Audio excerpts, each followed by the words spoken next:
ഇപ്പൊ എന്തായാലും ഞാൻ പറഞ്ഞില്ലേ അളിയനെ കെടുത്തോന്ന്. ഇപ്പൊ കണ്ടോ?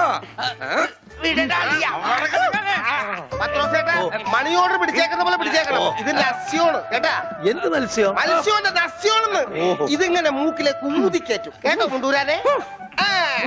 ഇവനങ്ങനെ മൂക്കിലൂടെ ശിരസിലേക്ക് തുളഞ്ഞു കയറുമ്പോൾ മിസൈൽ പാഞ്ഞു പോകുന്നത് പോലെ അമേരിക്കയിലൂടെ ഉഗാണ്ടയിലൂടെ കോതമംഗലം വഴി താഴോട്ട് പോകും. അളിയ കറക്കിയത് ശരിക്കും മൂക്ക് പിടിച്ചു. മൂക്ക് നേരെ പിടി അളിയാ. മൂക്ക് നേരെ പിടി പത്രോസേട്ടാ.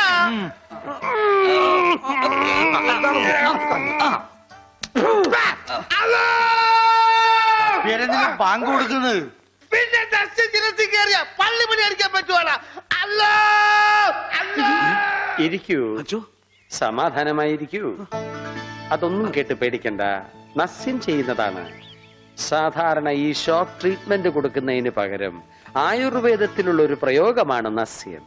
സ്മൃതിഭ്രംശം വന്നവർക്ക് അത് കൊടുത്താൽ കഴിഞ്ഞതൊക്കെ ഓർമ്മ വരുമെന്നാണ് ആചാര്യന്മാർ പറയുന്നത്. ഓർമ്മ വന്നു, ഓർമ്മ വന്നു. എനിക്ക് എല്ലാം ഓർമ്മ വന്നു. കഴിഞ്ഞ ജന്മത്തിൽ നടന്ന എല്ലാ സംഭവങ്ങളും എനിക്ക് ഒറ്റയടിക്ക് ഓർമ്മ വന്നു. ആ നസ്യം എന്റെ നോസിലേക്കാണ് ഊതി കയറ്റിയത്. ഇപ്പൊ ഞാൻ നസ്രാണി അല്ലച്ചോ, നോസ്രാണിയാണ്. എന്റെ കർത്താവേ, അയ്യോ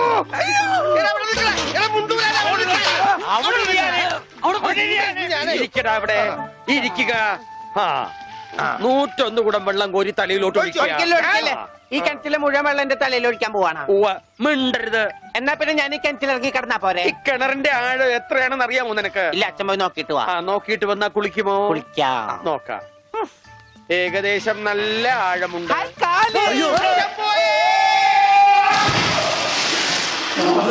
അച്ഛോ,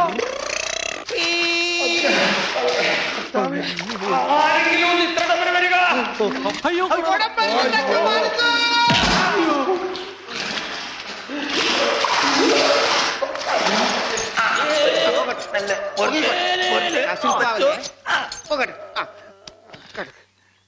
അനക്കല്ലേ ഈ മൺകിരിയുടെ തലേന്നൊന്നും ഊരിക്കോട്ടെ. കുടത്തിന്റെ ബാക്കി അച്ഛൻ വിഴുങ്ങിയ. അച്ഛന്റെ വയറ്റിൽ ഇത്രക്ക് മത്സ്യസമ്പത്താ.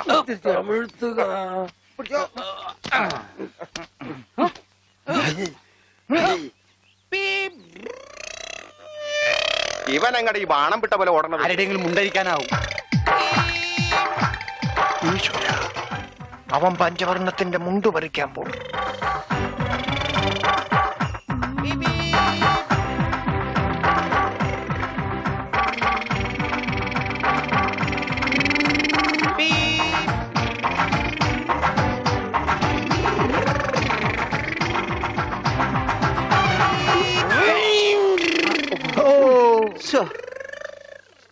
വെറുതെ കൊതിപ്പിച്ച്. അല്ലേലും ഇവനൊന്നും ആവശ്യത്തിന് ഉപകരിക്കില്ല.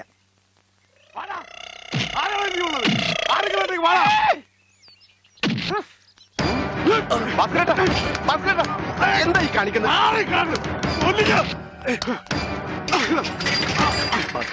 നമുക്ക് കോംപ്രമൈസ് ഇല്ല. അടിയിൽ ഒരു കോംപ്രമൈസ് ഇല്ല. ഈ വര കടന്നു വന്നവരാരും അമ്മയെ കണ്ട് മരിച്ചിട്ടില്ല. ഈ റൗഡി ഭാസ്കരൻ പുലിയാടാ, പുലി. ഭാസ്കരൻ മുണ്ട് മടക്കി കുത്തിയിട്ടുണ്ടെങ്കിൽ ഇവിടെ ചോരപ്പുഴ ഒഴുകൂടാ.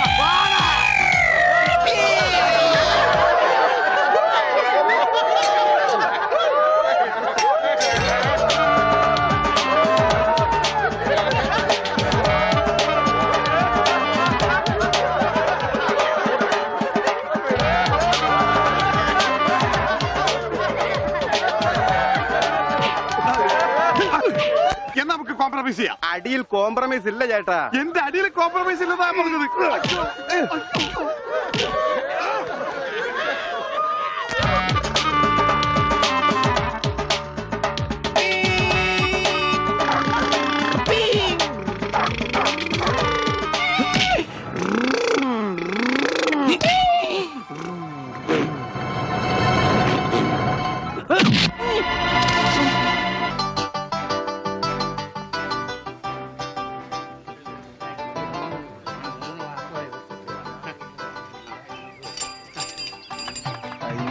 എന്താ ഇത് ഒരു ക്യൂ പാലിച്ച എല്ലാവരും ഇങ്ങനെ കൂടി ഇന്ന് ഞാൻ എന്താ ചെയ്യുക? രാഘവ, എന്താ മുതലാളി? നിന്നോട് പലതവണ ഞാൻ പറഞ്ഞിട്ടുണ്ട് മുതലാളി എന്ന് വിളിക്കരുതെന്ന്. നീ എന്നെ സാറേ എന്ന് വിളിച്ചാ മതി. നീ പോയി സാറിന് ചായ മേടിച്ചുണ്ടാ ചെല്ല്. കൃഷ്ണൻകുട്ടി, ആ, 4 ദിവസവും ഞാൻ തുണി കൊടുത്തിട്ട് ആ. ഇതുവരെ തയ്ച്ചു കിട്ടിയിട്ടില്ല. ഉം. ഞാൻ കൊടുത്തിട്ട് 7 ദിവസമായി. നിങ്ങൾ ഇങ്ങനെ എല്ലാരും കൂടി ബഹളം വെച്ചാൽ ഞാൻ എന്ത് ചെയ്യാനാ? തുണി ഇങ്ങനെ വെറുതെ കൂട്ടി തന്നാ മതിയാ? നല്ല ഉറപ്പ് വേണ്ടേ? അതിന് സമയം എടുക്കും. ഗ്യാരണ്ടി ഉള്ള സ്റ്റിച്ചിങ് ഇവിടെ. ഗ്യാരണ്ടിയോ? അതെ, 6 മാസത്തെ ഗ്യാരണ്ടി. 6 മാസം കഴിഞ്ഞാലോ? ഗ്യാരണ്ടി കഴിഞ്ഞു. ദാ കൃഷ്ണൻകുട്ടി, ആ, എനിക്കും അടിക്കണ 2 പാന്റ്. ഓ, ഭാസ്കരേട്ടനും കൂടി പാന്റ് എടുക്കുമ്പം നമ്മുടെ ഗ്രാമം പാൻസിന്റെ കാര്യത്തിൽ സമ്പൂർണ്ണ സാക്ഷരത നേടും. ഇതെന്താടാ പാന്റ് നീ വാടകയ്ക്കും കൊടുത്തു? അതെ, അടുത്തുള്ള ഗ്രാമത്തിൽ നിന്ന് ആരെങ്കിലും കല്യാണം മറ്റോ വിളിക്കാനായിട്ട് മുണ്ടെടുത്ത് വന്നാല് ഇവിടുന്ന് പാന്റ് എടുത്ത് അവർക്ക് അപമാന ഭീതി ഇല്ലാതെ നടക്കാം. മണിക്കൂറിന് 10 രൂപ 75 പൈസ. എന്താടാ 75 അത് പൈസ? അലവൻസ് ആണ്, വാഷിംഗ് അലവൻസ്. ആ. നീ കൊറേ നേടുന്നുണ്ടല്ലോ. ഇത് റോൾഡ് ഗോൾഡാ. അളവെടുക്കട്ടെ? ആ, നിക്ക്. നിക്കല്ലേ? ഒരു പാന്റ് അടിക്കാൻ എന്താടാ കൂലി? കൂലിയല്ല, ഫീസ് 150 രൂപ ഉള്ളൂ. 150 രൂപയെ? ഞാൻ ഒരു 50 രൂപ വരും. അയ്യോ, 50 രൂപ ട്രൗസർ അടിക്കാനേ പറ്റുള്ളൂ. ട്രൗസർ മതി. ആ, എന്നാ അളവെടുക്കട്ടെ? ഇതെന്താ ഇത്? ട്രൗസർ ആകുമ്പോ വള്ളി വേണ്ടേ? പള്ളി വേണ്ട, പള്ളിക്കുള്ള തുണി തികയില്ല. ആ. ആണോ? അപ്പൊ ഇവിടെ നിന്ന് എടുക്കാം അല്ലേ? ഇച്ചിരി മേലെ, ഇറക്കം ഇത് മതിയോ? ഇച്ചിരി കൊടുത്താ. അരയിഞ്ച്. അല്ല, ആ ചെരുപ്പ് വരെ ഇരുന്നോട്ടെ. ചെരിപ്പ് വരെ അല്ലേ? അല്ല, ചെരിപ്പ് വരാകുമ്പോ അത് പാന്റ് ആവൂലേ? പാന്റ് വേണ്ട, ട്രൗസർ. ചെരുപ്പ് വരെ നീളമുള്ള ട്രൗസർ. അല്ല, 2 എന്നാലും ഈ ഇറക്കം കൂടാൻ നേരത്ത് 2 മതി. ഈ പാന്റ് എന്താടാ? ഒന്നുമില്ല. അതെ, ഇന്നീ എന്നാ ഞങ്ങൾക്ക് ട്രൗസർ മതി. അയ്യടാ, ട്രൗസർ എടുക്കാൻ പറ്റിയ പ്രായം. തനക്ക് തുണി ഇല്ലാതെ നടന്നാ മതി.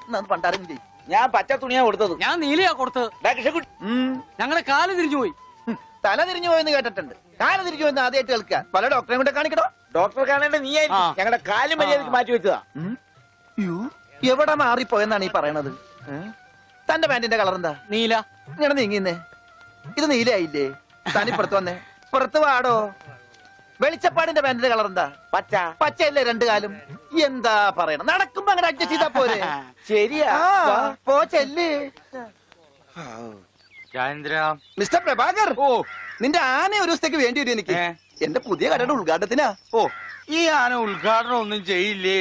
വല്ല മന്ത്രിമാരെ കൊണ്ട് ചെയ്യിച്ചാ പോരെ? അയ്യോ, എനിക്ക് ആ കട കൊണ്ട് ജീവിക്കാനാ, അടച്ചുപൂട്ടാനല്ല. അയ്യേ, നീയൊക്കെ പാന്റ് അല്ല എന്ത് തന്നെ ഉടുത്താലും ഈ നാട് ഡെവലപ്പ് ആവില്ല. ഉണ്ണിയില്ലേ ഇവിടെ? ഇനി അടുത്ത മാസം 1-ാം തീയതി വരെ ഇതുകൊണ്ട് തൃപ്തിപ്പെടണം, അനുഗ്രഹിക്കണം. പക്ഷേ ആനയാണ്. ഇതൂടെ. എന്താടോ ഇത് ആനയ്ക്കുള്ളതാ? അല്ല, ഇതൊരു ഉപകാരമാണ്. ഉപകാരമല്ലടോ, ഉപകാരം. ആ, രണ്ടും ഒന്ന് തന്നെ മാഷേ. സമ്മാനം ഉണ്ണിക്കൊള്ളതാ. അതെ മാഷേ, ഈ നാടിന്റെ മുഖച്ഛായ മാറ്റിയത് ഉണ്ണിയാ. നാട്ടിലൊരു വലിയ തയ്യക്കട ഉണ്ടായതും ഉണ്ണി കാരണമാ. അതുകൊണ്ട് ഈ സമ്മാനം ഉണ്ണിക്കൊള്ളതാ. ഉണ്ണിയേ, അവിടെ നിൽക്കേ. ഏ? അവനിപ്പോ ഇതിന്റെ ആവശ്യമൊന്നുമില്ല. ഇതുകൊണ്ട് തീർന്നില്ല മാഷേ. യഥാർത്ഥ ബിസിനസ് ഞാൻ പറയാൻ പോണുള്ളൂ. എന്താ നിന്റെ യഥാർത്ഥ ബിസിനസ്? അല്ല, അടുത്ത ഗ്രാമത്തിൽ ആർക്കും പാന്റ് ഇല്ല. വെറും കൺട്രി ഗ്രാമം. ഉണ്ണിയെ ഒരു തിങ്കളാഴ്ച അങ്ങനെ ഇറക്കി വിട്ട ബുധനാഴ്ച എനിക്ക് കട തുടങ്ങാം. 50-50. അതാ കടയുടെ പേര്? ഏയ്, നമ്മൾ തമ്മിലുള്ള ലാഭക്കരാറാണ് 50-50. ഉണ്ണിയെ ഒന്ന് ഇറക്കി വിടുമോ മാഷെ? അങ്ങോട്ട് തോന്നിക്ക്. ഉണ്ണിയ ഉണ്ണേ ഉണ്ണേ, എന്താ മാഷെ ചന്തിക്ക്? ഇപ്പൊ ഇതിരിക്കട്ടെ, ബാക്കി 50 അടുത്ത ബുധനാഴ്ച. ഉണ്ണിയെ കാണാനെന്നും പറഞ്ഞു ഒരുത്തടി പഠിക്കാതെ കയറിപ്പോയത് അടിച്ചു വെച്ച അവന്റെ കൊണ്ടുപോടോ എങ്ങാടെങ്കിലും.